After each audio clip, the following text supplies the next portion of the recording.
Hello all and welcome to the Lane channel. So in this video I will just show you guys some of the tricks and tips for Lava Valley, or maybe like even for the main quest farming, usable in all kind of content, PvP or PvE, or even like for the Kingdom Dungeon event.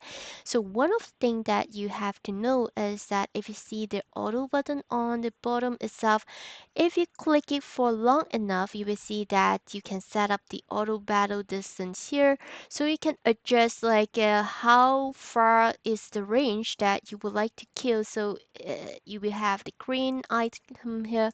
Rather than going into the setting itself, you cannot see how big is the radar. So right now you can see what was the radar is, was this the inside outside range, and especially when you are going to cause it, especially in Lava Valley, if you have a large radar and you are a healer like me, the auto functions is like it will just move towards to the enemy to just to use the heal function. So this is one of the things that you want to set it to small if you're at the Lava Valley.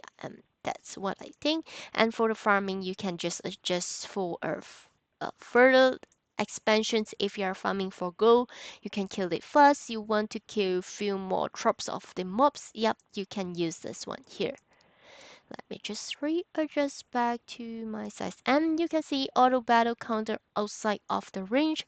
So if the enemy is outside of your range, do you want to counter it if enemy are attacking you?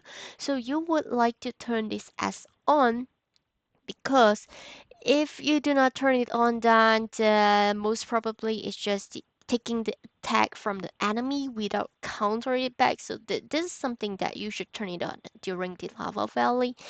And the next one is the auto skills and familiar auto use setting. So if you click on this one here, you will see that there's the auto functions on area of the key, but not the burst attack, unfortunately. So let's say in the Lava Valley, I'm a supporter. I do not want my healing skill to be auto cast, or even like for the time lapse itself, I want it to cast it manually. I can just click on this too, or maybe if I would like to use this pad here only by manual clicking, I can just click it out. And once I have done setting, I just have to hit the complete, and you will see that it would not use as the auto skills. So let me just see the time lapse. Since okay, right now you can see the time lapse is not being auto cast unless if I click it manually. And you can also see my pet here is not auto cast because I have turned it off.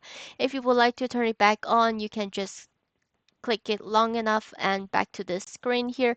If I click it here right now, and then you will see it will automatic help me to cast. After you have completed, just hit the complete button to done the setup. And another thing that is useful is, of course, this radar here. So if you see, there is one icon called as the target list on the top corner.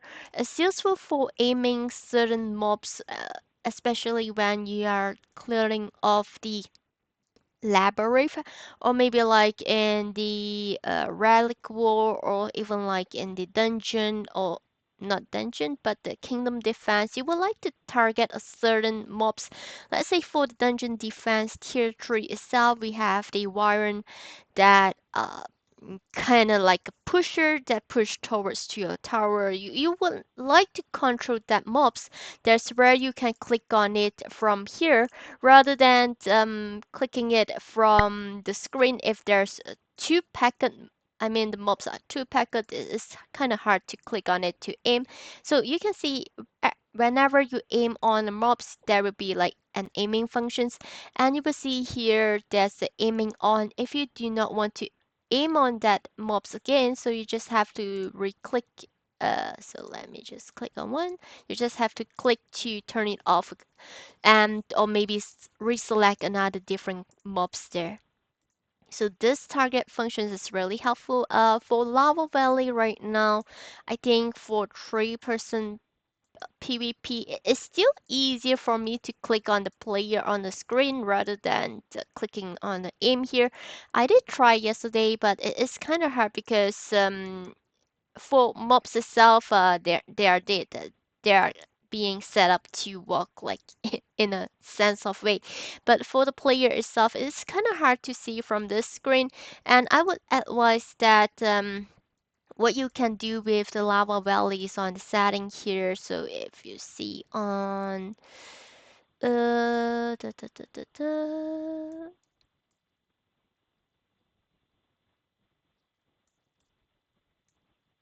I think it's on some sort of setting. Not here, but yep, something like here. So you would like to set like the background view distance or stuff in order to see something that is much more further away. So it depends on what kind of setting you would like the animation skills. If you would like to see what's happening in the background, the very far away enemy spawn points or stuff like that. So you might want to rearrange your setting and stuff. So there's a smooth out border turning to anti-aliasing smooth object boundary. So you can reset your kind of quality and effect quality and stuff, detail quality. So if you set it to low, so you can see this one set details quality, higher quality, display more details at a further distance. So you can see things that happen far away rather than the close distance. So you know what's happening around. So especially when we are killing the field boss itself, sometimes we don't see the attack animations. It's due to the setting, so you might want to test it out, which is the best perform in your PC or your phone. Yeah, of course, it also depends on how capable is your PC or phone. Do not just because of the attack kind of, I mean, do not just because of the animations and stuff, distance stuff, you would like to see more, but then your phone could not keep with it, then that would be also a problem. So just try it off, do the setting under the graphic to see what kind of things that you would like to add in. And also there's the frame rate as well. So you can set it to high performance during the maybe PvP battle there. You can also set it like the auto graphic setting. If you set it to on, it will just depends on your temperature of your device and reset it as according as to it needs. And there's also like a simplify appearance and stuff. So these are something that you can simplify. If you can turn it on to simplify what kind of like appearance or stuff. But for the lava valley itself, I always check it out when I enter into the battle. I always see who are wearing which kind of costume. I identify the person's CP by looking at their costume, so that is the like main attacker of the enemy team and stuff. So I do not want to mess up with it, or maybe do I want to use my damage kind of skills over to that person? So that is how I identify it. And yeah, so other than that, non-level value related is that if you join for a party, let me just simply join one.